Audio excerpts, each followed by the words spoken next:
The metallic rattle woke me like a gunshot. It was 3 a.m. The lake air heavy and silent. When the sound of a key scraping against the front door lock jolted me upright. At first I thought I'd imagined it. But then came the slow creak of the knob turning. Someone fumbling clumsily, as if they had every right to be there. My pulse thundered in my ears. In an instant, my dogs Rex, a Belgian Malinois, and Duke, a hulking German shepherd, were on their feet. Hackles raised, low growls vibrating through the dark like rolling thunder. I whispered a sharp command, and they froze by my side, quivering with restrained fury. I eased toward the window and pulled back the curtain just enough to see. The security light snapped on, flooding the porch in pale yellow. And there she was, Karen, in her pink bathrobe and oversized slippers, her bulk spilling over the steps. Clutching a shiny brass key she kept jamming into my lock. Her face glistened with sweat and arrogance. Lips twisted into a grin like she was about to crown herself queen. She muttered aloud, her voice carrying in the quiet night. Finally, the master key works. HOA business at last. I could barely believe it. She wasn't just knocking. Wasn't just threatening from the street. She was trying to break into my home with a fake HOA master key. Every ounce of anger I had bottled over months of her harassment flared into wildfire. She had fined me for lawn ornaments, screamed at my wife for hanging wind chimes, even left fake violation notices taped to my door. But now she had crossed into criminal territory. And she had no idea that behind the door she was violating waited not just me, but 2 trained K9s itching for the signal. The scraping stopped, followed by a loud metallic click as the key jammed. Karen cursed under her breath, then yanked harder. That was my moment. I whispered one word: guard. Rex and Duke lunged forward as I swung the door wide open. The sight that followed was burned into memory forever. 2 shadows launched into the porch light, snarling, teeth flashing, their paws thundering against the wooden boards. Karen's scream pierced the still night as she stumbled back, nearly toppling over the steps, her hands flailing as the fake key clattered to the ground. But the dogs didn't touch her, not yet. They stood inches away, barking with the full fury of their training, their eyes locked on her trembling frame. Duke's barks echoed like cannons. Rex's growls shook her bones. Karen froze, her face pale under the light. Her bravado melted into terror. Call them off, she shrieked, her voice breaking. I'm the HOA president. I have authority here. The irony stung. Authority. At 3 in the morning. With a fake key in my lock. I stepped onto the porch, my bare feet steady on the boards, my voice colder than the night air. Authority ends at my front door. This is trespassing. This is breaking and entering. And you just got caught. I bent to pick up the brass key, turning it in my hand. It was flimsy, generic, nothing close to my real lock. Just another prop in Karen's theater of lies. I held it high, the porch light glinting off its cheap metal. This your master key. Funny how it doesn't fit anything except your fantasies. The neighbors had begun to gather, drawn by the commotion. Lights flicked on down the street. Curtains swayed. Voices whispered. Phones appeared, recording the spectacle. Karen's humiliation was no longer private, it was public, immortalized in pixels and shaky cell footage. She tried to shout over the dogs, her words stumbling.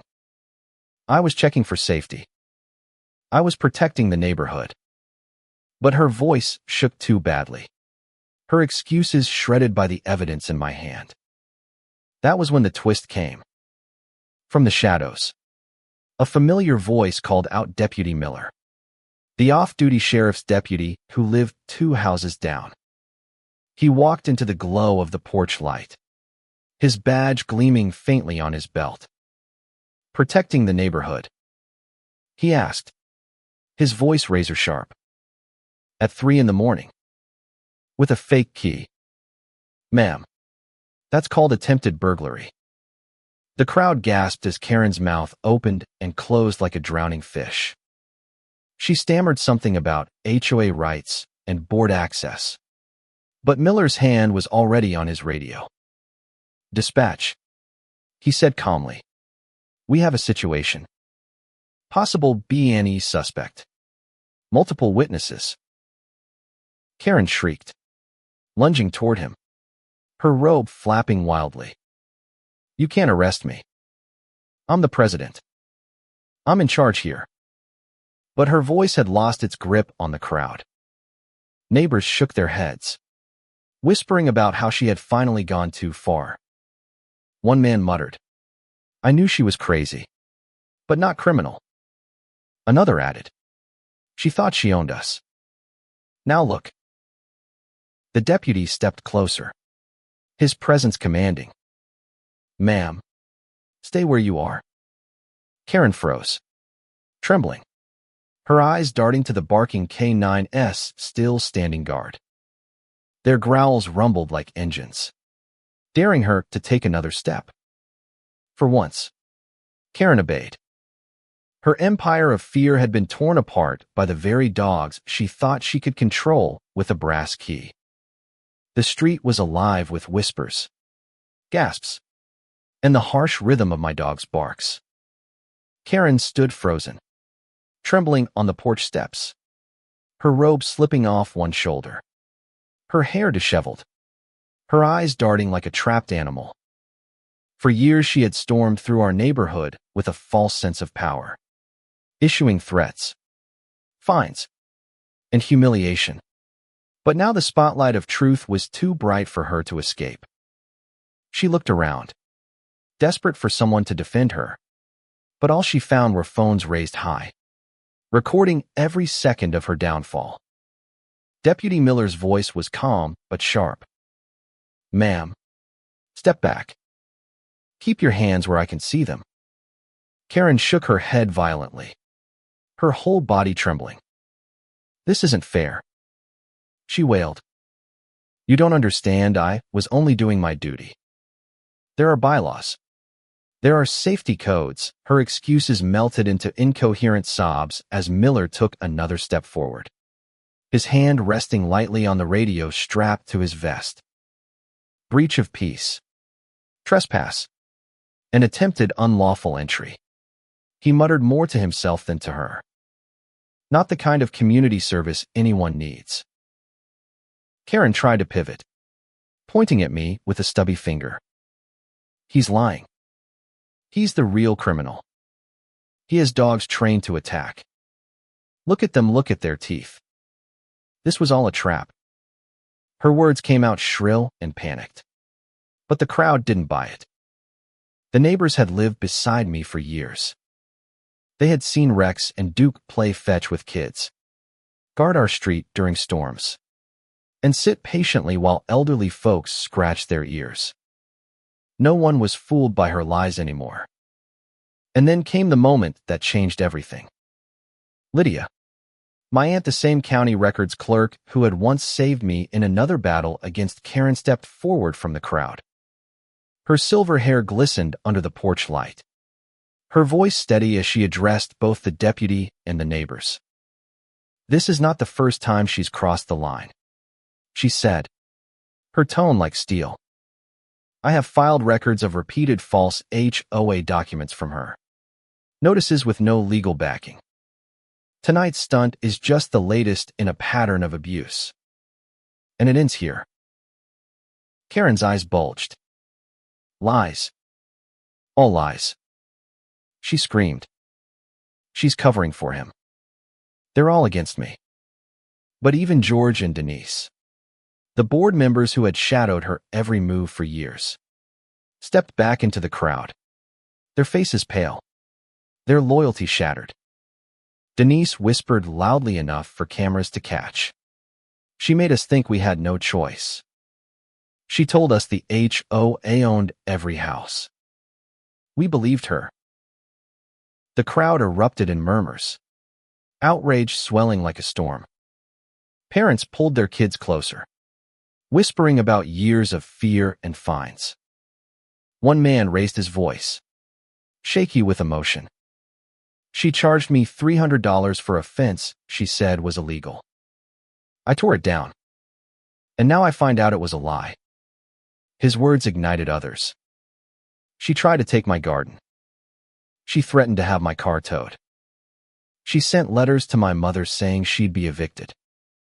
Each voice added to the avalanche, the weight of the entire neighborhood crashing down on Karen's shoulders. Deputy Miller signaled for backup, his voice steady on the radio. Requesting unit for transport. Suspect attempted forced entry. Community witnesses present. The words were clinical, but they cut through Karen like blades.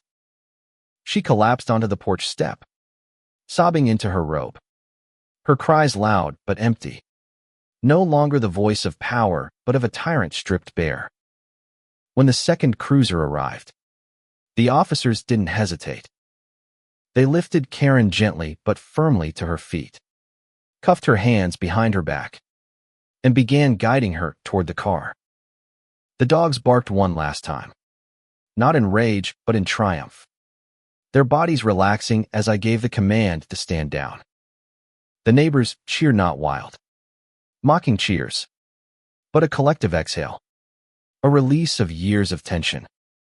Phones recorded the moment as Karen, the self-proclaimed ruler of our street, was led into the back of a squad car under the glow of flashing red and blue lights. But the story didn't end on the porch. The fallout was even greater. In the days that followed, local news picked up the video, framing it as a story of community resilience against HOA abuse. Headlines screamed, HOA president caught trespassing with fake key, and neighborhood tyrant brought down by guard dogs. Karen became a cautionary tale, her name synonymous with arrogance and downfall. The twist came when the county prosecutor announced charges not just for attempted unlawful entry, but also for fraud and misuse of HOA funds. Investigations revealed she had pocketed thousands in dues, spending them on spa trips, luxury clothes, and the brass master key she'd ordered online from a locksmith who thought it was a harmless request. The so-called HOA board dissolved overnight, its members too ashamed and frightened to continue. The courtroom months later was standing room only. I testified, describing the night Karen rattled my lock at 3 a.m.